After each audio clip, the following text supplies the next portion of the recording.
I have nothing against raisins. They're compact, nutritious, vitamin-rich, and tasty. I eat them when I hike, and they actually make bran appetizing. I really like raisins. When they're in a box of raisins. When I don't like them is when I'm eating a Danish or a cinnamon roll or something, and for the first 3 or 4 bites it's raisin-free, and then all of a sudden, and without clearly distinguishing itself from a dead insect, I'm chewing on some little rubbery, wrinkled morsel of undeniably bug-like dimensions. Similarly, I've got nothing against Christians when they come in a box clearly marked Christians. I can't imagine an atheist walking into a church and saying, "Hey, what's all this talk about Jesus, guys? Can't you see you have guests?" Like every single atheist I've ever met or interacted with, I support the right of all people to believe and worship whatever the hell they want to, as long as they're willing to shut up about it during grown-up time. As long as it doesn't get all mixed up in decision-making that affects others, you can spend your Sunday mornings being loved by whatever fictional character raises your pup tent. But if people constantly showed up at my door to ask what brand of raisins I preferred and whether I was prepared to accept their brand as the only true raisin, I would hate the fuck out of those people. I'd probably start a podcast about what a bunch of assholes raisin evangelists are, and I'd probably start a YouTube channel, Twitter feed, Facebook group, and blog about it like I did for this show. Hint, hint, wink, wink, nudge, nudge, say no more. My problem with both raisins and Christians is that they're subversive.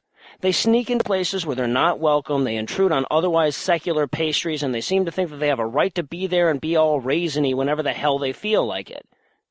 I remember the families that would give out pamphlet ads for Jesus on Halloween, despite the fact that it's a secular holiday by any reasonable standard. I remember finding a Bible passage on some toy my unsuspecting atheist uncle gave to me. I remember finding Jesus ads on school handouts, and I remember finding whole fucking sermons in the middle of Snoopy cartoons. Christians would look at this list and see nothing subversive about it at all. What's wrong with giving out information about Jesus? What's wrong with putting our worldview out there? What's wrong with a message about Jesus in the middle of a cartoon about a Christian holiday? Of course, it would never occur to him to flip the question on its head and imagine Linus taking a couple of minutes to refute Pascal's wager during a Thanksgiving cartoon.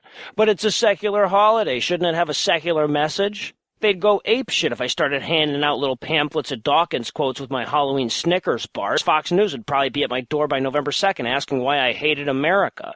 They'd be apoplectic if some toy manufacturer snuck a few sentences of David Silverman's talking points on the package of their toy, but they seem incapable of understanding why this stuff pisses me off. Instead, they just talk about the angry atheist and the Jesus-less depression that must fuel my animosity. All the while, they sneak their stupid little pamphlets into phone booths and subway stations and restroom stalls and airports and all manner of places we wish we didn't have to go. And they see nothing wrong with that at all. And of course they don't. They've been programmed to believe that we're all going to hell. So if they've got to corrupt a parent's autonomy to raise their child how they want to, that's a small trespass if the result is saving a soul. It's despicable to annoy secular people on their deathbeds with last-minute attempts to wash their dirty brains, but to them it's virtuous. A soul lies in the balance. How could they stand silent when he was so close to the end, and he wanted nothing more than to not be harassed by used afterlife salesmen so he could enjoy the remaining hours of his life? Sadly, there's very little secular equivalent to this. Hell, we're not even allowed to put up billboards verifying our existence if the nearby community really needs it. Our existence, after all, challenges the most pervasive and some would say most important fiction at the heart of the religious virus, the notion that we need God. If we set out to evangelize, we might not need pamphlets or slogans. We might make some headway just by knocking on doors and telling people, "I just wanted to let you know that at some point I'm going to die, and I'm okay with that. I fully recognize that there's no post-mortem magical Six Flags waiting for me, and yet I live an inspired and contented life." And until we can make them understand that, I'm going to stay vocal. I think reason is worth standing up for, and to be perfectly honest, I think it says a lot about my worldview when it can grow and thrive despite not having any computer-generated anthropomorphic talking vegetables to sell it.